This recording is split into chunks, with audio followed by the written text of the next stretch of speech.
ഹബീബായ മുത്ത് മുഹമ്മദ് മുസ്തഫ സല്ലല്ലാഹു അലൈഹി വസല്ലം തങ്ങൾ പറഞ്ഞു, മൻ ലഹാ തീബത നഫ്സ് ബിഹാ നഫ്സിഹി മുഹ്തസിബൻ ലിഉദ്ഹിയതിഹി കാനത് ലഹു ഹിജാബൻ മിനന്നാർ. ആരെങ്കിലും അല്ലാഹുവിൻ്റെ പ്രതിഫലം ആഗ്രഹിച്ചുകൊണ്ട് ബലിമൃഗത്തെ അറവ് നടത്തിയാൽ അത് അവനക്ക് നരകത്തിൽ നിന്നുള്ള ഒരു മറയാണ്. നരകത്തിൽ നിന്നുള്ള ഒരു മറയാകുന്ന ഉദ്ഹിയത്ത്. ഇനി ഉദ്ഹിയത്തിൻ്റെ മൃഗങ്ങൾ ആട്, മാട്, ഒട്ടകം, 2 വയസ്സുള്ള മാട്, പശു, പോത്ത്, മൂരി, കാല, എറുമ എന്നീ മൃഗങ്ങളാണ് നമുക്ക് അറുക്കുന്നത്. ഇനി ആടിൽ 2 വയസ്സ് പൂർത്തിയായി 3 വയസ്സിലേക്ക് കാല് വെച്ചിരിക്കണം ആട്. പ്രത്യക്ഷ രൂപത്തിൽ കാണുന്ന അസുഖങ്ങളോ ന്യൂനതകളോ ഉള്ളത് പറ്റുകയില്ല, അത് ഉദ്ഹിയത്തിന് പറ്റുകയില്ല. ഒരു പശുവിനെ 7 പേർക്ക് പങ്കായി അറുക്കാം, പക്ഷേ ഒരു ആട് ഒരാൾക്ക് മാത്രമേ പറ്റുകയുള്ളൂ. 7 പേരും ഒരു പശുവിനെ അറുക്കുമ്പോൾ വ്യത്യസ്തമായ നിയത്ത് വെച്ചുകൊണ്ട് തന്നെ ഉദ്ഹിയത്ത് അറുക്കാവുന്നതാണ്. നിയത്ത് വെക്കാൻ ഏറ്റവും നല്ല സമയം മൃഗത്തെ നിശ്ചയിക്കുന്ന സമയത്തോ അല്ലെങ്കിൽ അറുക്കുന്ന സമയത്തോ ആണ് നല്ലത്. ഇനി കോലാട്, സാധാരണ ആട് നമ്മുടെ നാട്ടിലൊക്കെ താമസിക്കുന്ന ആടുകളുണ്ടല്ലോ, 2 വയസ്സ് പൂർത്തിയാക്കി 3-നുള്ളത്, അതായത് 3-ാമത്തെ വയസ്സിലേക്ക് കാല് വെച്ച് കൊണ്ടിരിക്കുന്ന ആട്, അതിൽ പല്ലുകൾ മുഴുവൻ വന്നിട്ടുണ്ടോ അല്ലെങ്കിൽ കൊമ്പുകൾ മുഴുവൻ വന്നിട്ടുണ്ടോ, ഇത് 2 നമുക്ക് പരിശോധിക്കാം. ഇന്ന് മനുഷ്യന്മാരൊക്കെ നമ്മളെ പറ്റിക്കുന്ന ആൾക്കാരുണ്ട്. ഇത് 2 വയസ്സ് പൂർത്തിയായതാണ് അല്ലെങ്കിൽ 3 വയസ്സ് പൂർത്തിയായതാണ്, 1.5 വയസ്സിൻ്റെ ആട് കൊണ്ടുവന്നിട്ട് ചിലപ്പോൾ 1 വയസ്സിൻ്റെ കൊണ്ടുവന്ന് നമ്മളെ പറ്റിക്കും. നമ്മളപ്പോൾ ശ്രദ്ധിക്കുക, പല്ല് മുഴുവൻ വന്നിട്ടുണ്ടെങ്കിൽ അത് 2 വയസ്സിൽ ഇത് നമുക്ക് നിശ്ചയിക്കാൻ കഴിയും. അതേപോലെ കൊമ്പ് സാധാരണ പൂർത്തീകരണത്തിൽ എത്തിയിട്ടുണ്ടെങ്കിൽ നമുക്കതിനെ കുറിച്ച് എന്താക്കാം, ഒരു വിശ്വസിക്കാം 2 വയസ്സൊക്കെ പൂർത്തിയായി എന്നൊക്കെ. അപ്പൊ 2 വയസ്സ് പൂർത്തിയായോ ഇല്ലയോ എന്ന് നമുക്കറിയാൻ നല്ല മാർഗമാണത്. ഇനി ഉദ്ഹിയത്ത് കൊടുക്കുന്ന സമയം, ഇതിന്റെ സമയം പെരുന്നാൾ നിസ്കാരം കഴിഞ്ഞ് 2 ചെറിയ ഖുതുബയും കഴിഞ്ഞാൽ ഉദ്ഹിയത്ത് അറുക്കുന്നതിന്റെ സമയമായി. അയ്യാമു തശ്രീഖിന്റെ, അതായത് ദുൽഹിജ്ജ 10, 11, 12, 13 അസർ വരെ, അതായത് മഗ്രിബ് ബാങ്ക് വരെ, അയ്യാമു തശ്രീഖിന്റെ സമയം വരെയാണ് ഇതിന്റെ സമയം, ഉദ്ഹിയത്തിന്റെ സമയം. ഇനി നിയത്ത് വെക്കുമ്പോൾ നമ്മൾ നേർച്ചയാക്കിയ മൃഗത്തിന്റെ മാംസം നമ്മൾ ഒന്നും എടുക്കാൻ പാടില്ല. അത് മുഴുവനും സ്വതക്ക കൊടുക്കൽ നിർബന്ധമാണ്.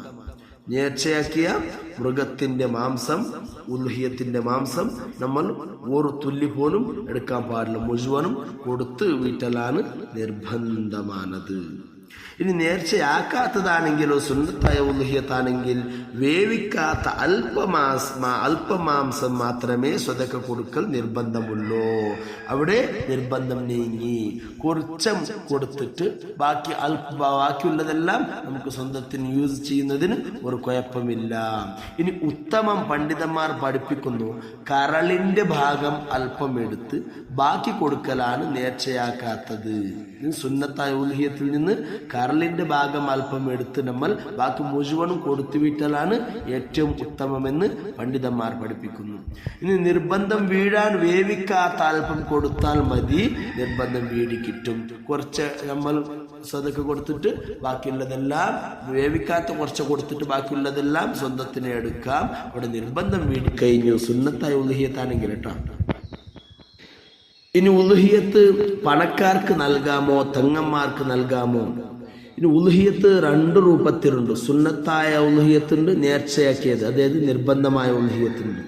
സുന്നത്തായത് ആകുമ്പോൾ അതിൽ നിന്ന് കുറഞ്ഞ ഭാഗം അല്പമെങ്കിലും, നിസ്സാരമല്ലാത്ത ഭാഗം സക്കാത്തിന്റെ അവകാശികളായ ഫക്കീരന്മാർ, മിസ്കീന്മാർ, ദരിദ്രന്മാർ, അഗതികൾ അവർക്ക് വിതരണം ചെയ്യൽ നിർബന്ധമാണ്.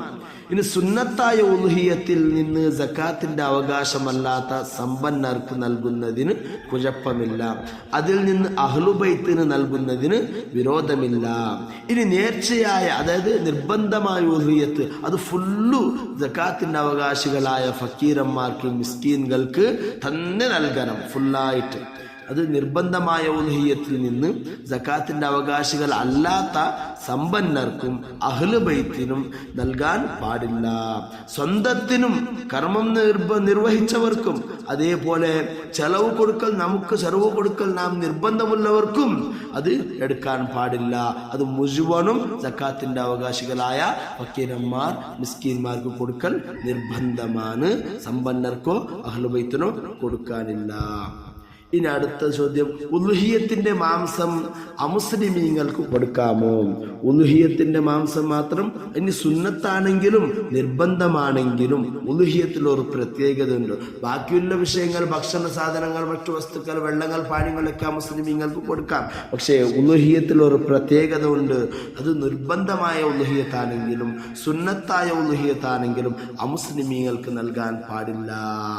ഇനി നമ്മുടെ പെരുന്നാളിന്റെ ദിവസം നമ്മുടെ വീട്ടില് ഈ അമുസ്ലിമീങ്ങൾ വന്നാലോ, സുബ്ഹാനല്ലാഹ്, അന്ന് പോലും അമുസ്ലിമീങ്ങൾക്ക് വേണ്ടി വേറെ ഇറച്ചിയോ കോയോ ഉണ്ടാക്കണം. നമ്മൾ വേവിച്ച് വെച്ച ഉലുഹിയത്തിന്റെ സുന്നത്തായതാണെങ്കിലും നിർബന്ധമായ ഉലുഹിയത്തിൻ്റെതാണെങ്കിലും നമ്മൾ വേവിച്ച് വെച്ച കരി വെച്ച ആ കരിയിൽ നിന്ന്, ആ ഭക്ഷണത്തിൽ നിന്ന്, ആ ഉലുഹിയത്തിന്റെ മാംസത്തിൽ നിന്ന് അമുസ്ലിമീങ്ങൾക്ക് ഒന്നും കൊടുത്ത് സൽക്കരിക്കാൻ പാടില്ല. അവർക്ക് വേറെ തന്നെ കൊടുക്കണം എന്ന് ഷാഫി മസ്ഹബിലെ ആധികാരിക മുഫ്തി ഇമാം ഇബ്നു ഹജർ റളിയല്ലാഹു അൻഹു തന്റെ തുഹ്ഫത്തുൽ മുഹ്താജിൽ വിശദീകരിച്ചിട്ടുണ്ട്.